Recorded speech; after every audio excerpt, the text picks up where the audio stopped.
সাতক্ষীরা সীমান্তে বিএসএফের গুলিতে শেখ আলমগীর হোসেন আলম নামে এক বাংলাদেশি ঘের ব্যবসায়ী গুলিবিদ্ধ হয়েছেন।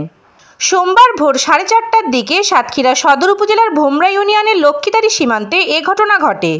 গুলিবিদ্ধ আলমগীর হোসেনকে সাতক্ষীরা সদর হাসপাতালে ভর্তি করা হয়েছে। আলমগীর হোসেন আলম লক্ষ্মীদারি গ্রামের শেখ সাইদ হোসেনের ছেলে।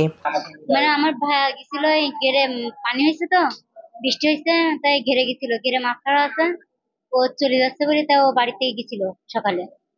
যাওয়ার পরে মনে করো ওখানে মানে ইন্ডিয়া থেকে কেউ মানুষজন আসছে পার হওয়ার জন্য, আমরা তো সঠিক বলতে পারবো না। ভাই ছিল ওখানে দাঁড়াই, ও তো শরীর নিতে ও ঘেরে আছে।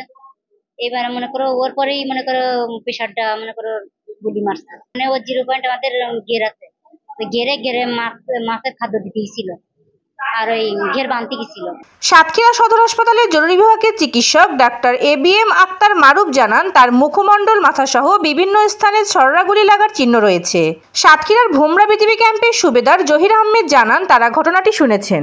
আজ সকালে সাতক্ষীরা সদর হাসপাতালে আনুমানিক 8:35 আলমগীর হোসেন নামে একজন রোগী আসে।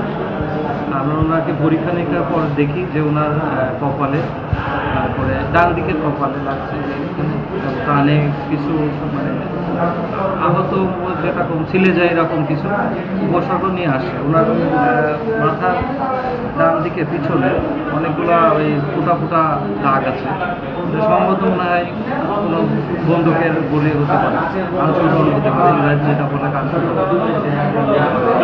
রুগী কিছুটা ছিল, উদ্বিগ্ন ছিল, ওনার চোখেও একটু লাগছে, ডান চোখে।